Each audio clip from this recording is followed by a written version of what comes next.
Professeur Revest, que pouvez-vous dire sur la manière dont va se passer le déconfinement en Bretagne? Que ça va bien se passer. Euh, il- voilà, il y a quand même une même si on peut pas savoir à 100% de ce qui va se passer après le déconfinement, bien évidemment, il y a quand même une grosse probabilité qu'en tout cas dans notre région et sur Rennes, le déconfinement se passe bien pour deux raisons principales, trois raisons principales. La première, c'est qu'on est dans une zone où les virus finalement circulent quasiment plus. Ce qu'on a, c'est des données qui traduisent une tendance, mais en gros, tous les tests qu'on fait actuellement au laboratoire de virologie sont négatifs. À la recherche du coronavirus sont négatifs. On n'hospitalise quasiment plus, voire pas du tout, de patients nouvellement diagnostiqués pour du Covid. Et ça depuis maintenant un peu plus de 2 semaines. Alors qu'il y a un mois, on avait énormément de malades à venir en consultation, énormément de malades à être hospitalisés, et quand on faisait des tests, plus de la moitié étaient positifs. Et ces indicateurs-là sont les mêmes partout en France. Aussi, c'est ça qu'il faut voir, c'est qu'en France entière, on a euh, une diminution du nombre de cas et de suspicions très important, voire une disparition complète de ce nombre de cas. La deuxième, c'est que les gens ont acquis, je pense, des gestes qui vont être efficaces pour la suite, c'est-à-dire les gestes barrières classiques de distanciation sociale et d'hygiène des mains. Ça, c'est très important et il faudra les maintenir absolument, hein, de garder cette idée de distanciation sociale et de se laver les mains très régulièrement, ne serait-ce qu'à l'eau et du savon. Et puis la troisième, c'est que je pense que les gens vont aussi pas reprendre tout de suite leur vie de tous les jours, c'est-à-dire qu'ils vont limiter leur trajet à ce qui est vraiment important, pas se déplacer de façon juste inutile, éviter les rassemblements importants. Et donc, ces trois raisons fait qu'il y a fort à parier que le déconfinement se passe bien dans notre région et qu'il y ait peu de nouveaux cas à apparaître. À quoi faudra-t-il faire attention lors du déconfinement? Les choses les plus importantes, c'est la distanciation sociale, être éloignés les uns des autres et se laver les mains. Ça, c'est vraiment, vraiment, vraiment primordial. Quand on ne peut pas être en mesure d'avoir une distanciation sociale suffisante, quand on est obligé d'être à moins d'un mètre des collègues, là, le masque est intéressant. Mais il faut vraiment se laver les mains de façon très régulière. Si on fait ça, la probabilité de contaminer l'environnement est quand même assez faible et de se contaminer soit dans un contexte breton où le virus circule quasiment pas, excessivement faible. Donc oui, on peut être rassuré et il faut non pas retourner à une vie normale parce que justement la vie sera euh, beaucoup plus rythmée par des mesures d'hygiène comme celles que je viens de citer, mais retourner à une activité qui permette à tous de s'épanouir et puis d'être en bonne santé, hein. Vous savez que sur le déconfinement, on se dit, mais pourquoi on déconfine maintenant? Si on déconfinait après l'été, on est sûr que la maladie serait partie. Oui, mais en restant confiné beaucoup plus longtemps, il y a beaucoup plus de risques sanitaires. Parce que les gens viennent plus consulter, ils viennent plus voir les docteurs, ils ont une pénurie de médicaments, etc., etc. Donc le risque est beaucoup plus important, même au niveau sanitaire.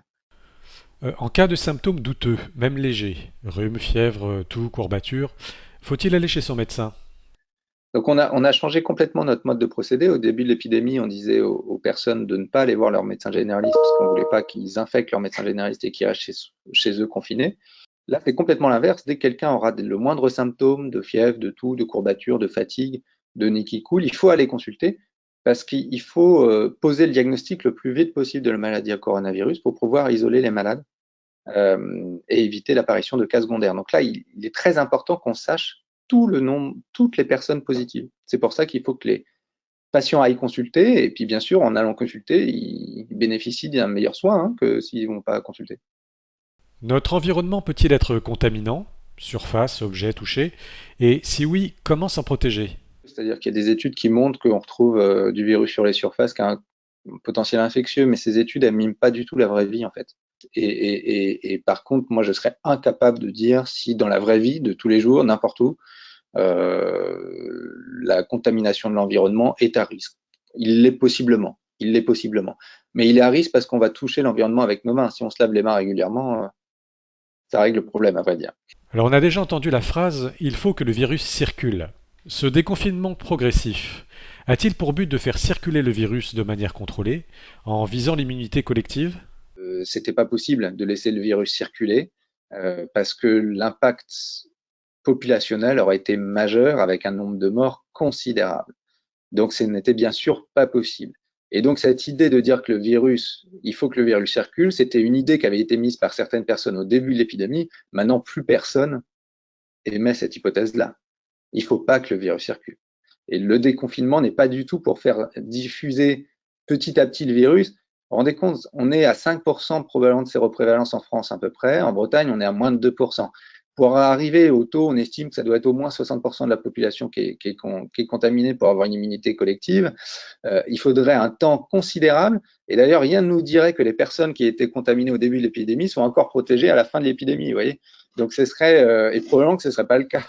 Donc là, il faut surtout pas que le virus circule. Non. Il y a plus, enfin, en tout cas, plus personne de sensé, je pense, peut dire un truc pareil. Cette épidémie peut-elle cesser d'elle-même ou va-t-on devoir rester vigilant jusqu'à la découverte d'un vaccin ou d'un antiviral? On n'en sait rien. Il est possible que cette maladie-là disparaisse toute seule, mais on n'a aucun moyen de le savoir. Aucun moyen de le savoir. Et moi, personnellement, j'en sais absolument rien. Je crois que ce serait difficile d'émettre le moindre avis là-dessus, à vrai dire. Quand on est devant cette incertitude, finalement, on n'a pas le choix. Et dans votre question, vous avez déjà répondu. Ça veut dire qu'il faut rester vigilant jusqu'à ce qu'on ait des armes thérapeutiques, que ce soit des antiviraux, mais plus probablement des vaccins. Il reste beaucoup d'incertitudes sur ce virus. Peut-on être optimiste pour l'avenir? On a effectivement beaucoup d'incertitudes. L'article de Vincent Thibault est très éclairant là-dessus.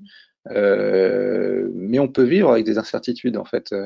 Euh, les maladies infectieuses, c'est vraiment quelque chose où il y a beaucoup, beaucoup d'incertitudes et les solutions sont jamais toutes blanches ou toutes noires. C'est souvent un équilibre qu'il faut trouver entre le risque éventuel de la maladie et le risque éventuel de rester confiné complètement.